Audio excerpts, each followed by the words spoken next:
ಜೈ ಶ್ರೀಮನ್ನಾರಾಯಣ. ನಾನು ಹೇಳುವ ವಿಶ್ಲೇಷಣೆ ರಾಮಾನುಜದಾಸ ಶ್ರೀಮಾನ್ ಗಟ್ಟು ವೇಣುಗೋಪಾಲ ಸ್ವಾಮಿಯವರ ರಚನೆಯಾಗಿದೆ.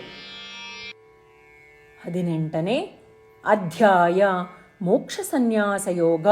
68ನೇ ಶ್ಲೋಕ. ಯ ಇದಂ ಪರಮಂ ಗುಹ್ಯಂ ಮದ್ಭಕ್ತೇಷು ಅಭಿಧಾಸ್ಯತಿ ಭಕ್ತಿಂ ಮಯಿ ಪರಾಂ ಕೃತ್ವಾ ಮಾಮೇ ವೈಷ್ಯತಿ ಅಸಂಶಯಃ. ಗೀತಾಚಾರ್ಯ ಶ್ರೀಕೃಷ್ಣ ಪರಮಾತ್ಮ ಅರ್ಜುನನೊಂದಿಗೆ ನಮ್ಮೆಲ್ಲರಿಗೂ ಮೋಕ್ಷ ಸನ್ಯಾಸ ಯೋಗವನ್ನು ಕಲಿಸುತ್ತಿದ್ದಾನೆ. ಪರಮಾತ್ಮ ಹೇಳುತ್ತಿದ್ದಾನೆ, ಅರ್ಜುನ, ನನ್ನ ಭಗವದ್ಗೀತೆಯ ಪರಮ ರಹಸ್ಯವನ್ನು ನನ್ನ ಭಕ್ತರಿಗೆ ಪ್ರಚಾರ ಮಾಡುವವರನ್ನು ನಾನು ಪ್ರೀತಿಸುತ್ತೇನೆ. ಅದನ್ನು ಮಾಡುವುದರಿಂದ ಅವರು ನನ್ನಲ್ಲಿ ಅತೀಂದ್ರಿಯ ಭಕ್ತಿಯನ್ನು ಹೊಂದುತ್ತಾರೆ ಮತ್ತು ಖಂಡಿತವಾಗಿಯೂ ನನ್ನ ಬಳಿಗೆ ಬರುತ್ತಾರೆ. ಅದರ ಬಗ್ಗೆ ಸಂದೇಹವಿಲ್ಲ. ಅರ್ಜುನ, ನನ್ನ ಭಗವದ್ಗೀತೆಯನ್ನು ಪ್ರಚಾರ ಮಾಡುವುದೇ ನನಗೆ ದೊಡ್ಡ ಸೇವೆ. ಅದಕ್ಕಿಂತ ದೊಡ್ಡ ಸೇವೆ ಇನ್ನೊಂದಿಲ್ಲ. ಹೀಗೆ ಹೇಳುವ ಮೂಲಕ ಶ್ರೀಕೃಷ್ಣ ಪರಮಾತ್ಮನು ಅವನು ಬೋಧಿಸಿದ ಶ್ರೀಮದ್ ಭಗವದ್ಗೀತೆಯನ್ನು ಪ್ರಚಾರ ಮಾಡುವವರಲ್ಲಿ ಅವನಿಗೆ ಹೆಚ್ಚು ಆಸಕ್ತಿ ಇದೆ ಎಂದು ಸ್ಪಷ್ಟವಾಗಿ ಹೇಳುತ್ತಿದ್ದಾನೆ. ಆದ್ದರಿಂದ ಶ್ರೀಮದ್ ಭಗವದ್ಗೀತೆಯನ್ನು ಭಕ್ತರಿಗೆ, ವಿಶೇಷವಾಗಿ ಹಳ್ಳಿಗಳಲ್ಲಿನ ಭಕ್ತರಿಗೆ ಪರಿಚಯಿಸುವ ಎಲ್ಲ ರೀತಿಯ ಪ್ರಯತ್ನಗಳನ್ನು ನಾವು ಮುಂದುವರೆಸೋಣ. ಪರಮಾತ್ಮನಾದ ಶ್ರೀಮನ್ನಾರಾಯಣನಿಗೆ ಇಷ್ಟವಾದುದನ್ನು ಮಾಡುತ್ತಾ ನಮ್ಮ ಜೀವನವನ್ನು ಸಾರ್ಥಕಗೊಳಿಸಲು ಪ್ರಯತ್ನಿಸುತ್ತಿರುವಾಗ, ಶ್ರೀಮನ್ನಾರಾಯಣನನ್ನು ಮಾತ್ರ ಆಶ್ರಯಿಸುವಾಗ ನಾವೆಲ್ಲರೂ ಶ್ರೀಕೃಷ್ಣ ಪರಮಾತ್ಮನ ಮಾತುಗಳನ್ನು ಶ್ಲೋಕದ ರೂಪದಲ್ಲಿ ಹಾಗೆಯೇ ಪುನರಾವರ್ತಿಸೋಣ. ಯೈದಂ ಪರಮಂ ಗುಹ್ಯಂ ಮದ್ಭಕ್ತೇಷ್ವಭಿಧಾಸ್ಯತಿ ಭಕ್ತಿಂ ಮಯಿ ಪರಾಂ ಕೃತ್ವಾ ಮಾಮೇ ವೈಷ್ಯತಿ ಅಸಂಶಯಃ. ಗೀತೆಯ ಸತ್ವ ಮತ್ತು 8 ಭಾಷೆಗಳು. ಶ್ರೀಕೃಷ್ಣ ಪರಮಾತ್ಮ ಉಪದೇಶಿಸಿರುವ ಶ್ರೀಮದ್ ಭಗವದ್ಗೀತೆಯ ಪೂರ್ಣಸತ್ವ. ಅಧ್ಯಾಯ 18, 65ರಿಂದ 70 ಶ್ಲೋಕಗಳಲ್ಲಿ 8 ಕಾರ್ಯಗಳನ್ನು ಮಾಡಬೇಕಾಗಿದೆ.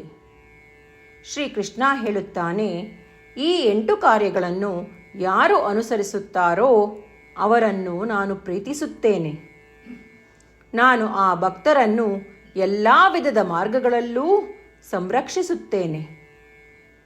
ಶ್ರೀಕೃಷ್ಣ ಪರಮಾತ್ಮ ಉಪದೇಶಿಸಿದ ಭಗವದ್ಗೀತೆಯನ್ನು ಪೂರ್ಣ ಕೇಳಿಸಿಕೊಂಡ ನಂತರ ಅರ್ಜುನ ಹೇಳುತ್ತಾನೆ, ಕರಿಷ್ಯೆ ವಚನಂ ತವ.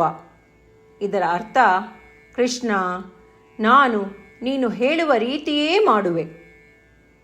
ಇದೇ ಕಾರಣದಿಂದ ಶ್ರೀಕೃಷ್ಣ ಅರ್ಜುನನಿಗೆ ಎಲ್ಲ ವಿಧದ ಯಶಸ್ಸು ಮತ್ತು ವಿಜಯಗಳನ್ನು ಪ್ರದಾನ ಮಾಡಿದ. ನಾವು ಈ 8 ಕರ್ಮಗಳನ್ನು ಮಾಡುತ್ತೇವೆ ಎಂದು ಪರಮಾತ್ಮನಿಗೆ ನಮ್ಮ ಪ್ರತಿಜ್ಞೆಯನ್ನು ಮಾಡೋಣ. ಶ್ರೀಕೃಷ್ಣ ಪರಮಾತ್ಮನಿಗೆ ವಚನ ಕೊಡುವುದಕ್ಕಿಂತ ಯಾವ ಪೂಜೆ, ತಪಸ್ಸು ಅಥವಾ ಯಜ್ಞ ದೊಡ್ಡದಿಲ್ಲ. ನಾವು ಮಾಡಬೇಕಾಗಿರುವ ಈ 8 ಪ್ರತಿಜ್ಞೆಗಳನ್ನು ನಾನು ಹೇಳುವೆ. ನೀವೆಲ್ಲರೂ ದಯವಿಟ್ಟು ಮನಸ್ಸು ಮತ್ತು ಹೃದಯದಿಂದ ಯೋಚಿಸಿ. ಈ ರೀತಿ ಶ್ರೀಕೃಷ್ಣನಿಗೆ ವಚನ ಕೊಡುವುದರಿಂದ ನಾವೆಲ್ಲರೂ ಸಂತೋಷದಿಂದ ಪ್ರಕಾಶಿಸುತ್ತಿರುವ ಶ್ರೀಕೃಷ್ಣನ ಮುಖವನ್ನು ದೃಶ್ಯಕರಿಸೋಣ ಮತ್ತು ಆನಂದವನ್ನು ಅನುಭವಿಸೋಣ. ಜೈ ಶ್ರೀಮನ್ನಾರಾಯಣ. ಇವುಗಳೇ ನಮ್ಮ 8 ಪ್ರತಿಜ್ಞೆಗಳು. ನಮ್ಮ ಮೊದಲನೇ ಪ್ರತಿಜ್ಞೆ, ಹೇ ಶ್ರೀಮನ್ನಾರಾಯಣ, ನೀನು ಸೂಚಿಸಿರುವ ಹಾಗೆ ನಾನು ಸದಾ ನಿನ್ನ ಧ್ಯಾನ ಮತ್ತು ಚಿಂತನೆ ಮಾಡುವೆ. ನಮ್ಮ ಎರಡನೇ ಪ್ರತಿಜ್ಞೆ, ಹೇ ಶ್ರೀಮನ್ನಾರಾಯಣ, ನೀನು ಸಲಹೆ ನೀಡಿರುವ ಹಾಗೆ ನಾನು ಸದಾ ನಿನ್ನ ಭಕ್ತನಾಗಿರುವೆ. ನಮ್ಮ ಮೂರನೇ ಪ್ರತಿಜ್ಞೆ, ಹೇ ಶ್ರೀಮನ್ನಾರಾಯಣ, ನಾನು ನನ್ನ ಎಲ್ಲ ಕರ್ಮಗಳನ್ನು ನಿನ್ನ ಸೇವೆ ಮತ್ತು ನಿನ್ನ ಸಂತುಷ್ಟಿಗಾಗಿ ಮಾಡುವೆ. ನಮ್ಮ 4ನೇ ಪ್ರತಿಜ್ಞೆ, ಹೇ ಶ್ರೀಮನ್ನಾರಾಯಣ, ಅನುಸರಿಸಲು ನೀನು ಹೇಳಿರುವ ಹಾಗೆ ನಾನು ನಿನಗೆ ಸೇರಿದವನೆಂದು ಶ್ರೇಷ್ಠ ನಂಬಿಕೆ ಇದೆ ಮತ್ತು ನಾನು ಸದಾ 2 ಕೈಗಳನ್ನು ಜೋಡಿಸಿ ನಿನಗೆ ನಮಸ್ಕಾರ ಮಾಡುತ್ತೇನೆ ಮತ್ತು ನಿನ್ನನ್ನು ಪೂಜಿಸುತ್ತೇನೆ. ನಮ್ಮ 5ನೇ ಪ್ರತಿಜ್ಞೆ, ಹೇ ಶ್ರೀಮನ್ನಾರಾಯಣ, ನಿನ್ನ ವಚನಗಳನ್ನು ಸ್ಮರಿಸುತ್ತೇನೆ. ಮಾಮೇಕಂ ಶರಣಂ ವ್ರಜ, 18ನೇ ಅಧ್ಯಾಯ 66ನೇ ಶ್ಲೋಕ. ನೀನು ಹೇಳಿರುವೆ, ನಿನಗೊಬ್ಬನಿಗೇ ಶರಣಾಗಬೇಕು. ಶ್ರೀಮನ್ನಾರಾಯಣ, ನಿನಗೊಬ್ಬನಿಗೇ ಶರಣಾಗುವೆ.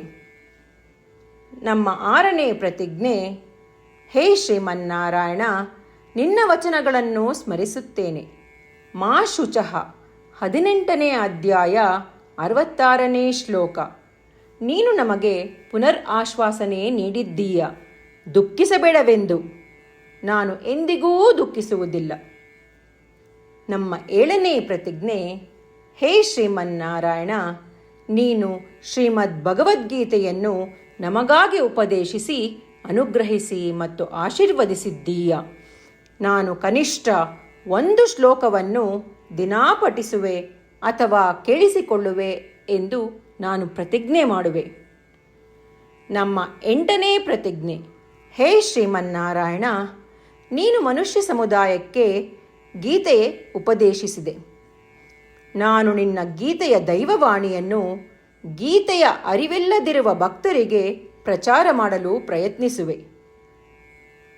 ಹೇ ಶ್ರೀಮನ್ನಾರಾಯಣ, ನೀನು ಹೇಳುವ ಹಾಗೇ ಮಾಡುವೆ. ನಿನ್ನ ಇಚ್ಛೆಯಂತೆ ನಡೆವೆ.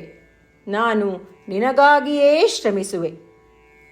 ಶ್ರೀಮನ್ನಾರಾಯಣನಿಗೆ ದಿನಪ್ರತಿದಿನವೂ ನಾವು ನೀನು ಹೇಳಿದ ಹಾಗೇ ಮಾಡುವೆವು ಎಂದು ಮಾತು ಕೊಡುವುದೇ ಶ್ರೇಷ್ಠ ಪೂಜೆ. ನಾವು ನಮ್ಮ ಅಚಲವಾದ ನಂಬಿಕೆಯಿಂದ ಅವನಿಗೆ ನಮ್ಮ ಪ್ರತಿಜ್ಞೆ ಮಾಡೋಣ. ಶ್ರೀಮನ್ನಾರಾಯಣ, ಕರಿಷ್ಯೆ ವಚನಂ ತವ. ಶ್ರೀಮನ್ನಾರಾಯಣ, ನೀನು ನುಡಿದಿರುವ ಹಾಗೇ ನಡೆವೆ. ಸರ್ವಂ ಶ್ರೀಕೃಷ್ಣಾರ್ಪಣಮಸ್ತು. ಜೈ ಶ್ರೀಮನ್ನಾರಾಯಣ. ಯ ಇದಂ ಪರಮಂ ಗುಹ್ಯಂ ಮದ್ಭಕ್ತೇಷು ಅಭಿಧಾಸ್ಯತಿ ಭಕ್ತಿಂ ಮಯಿ ಪರಾಂ ಕೃತ್ವಾ ಮಾಮೇ ವೈಷ್ಯತಿ ಅಸಂಶಯಃ. ಯೈದಂ ಪರಮಂ ಗುಹ್ಯಂ ಮದ್ಭಕ್ತೇಷ್ವಭಿಧಾಸ್ಯತಿ ಭಕ್ತಿಂ ಮಯಿ ಪರಾಂ ಕೃತ್ವಾ ಮಾಮೇ ವೈಷ್ಯತಿ ಅಸಂಶಯಃ.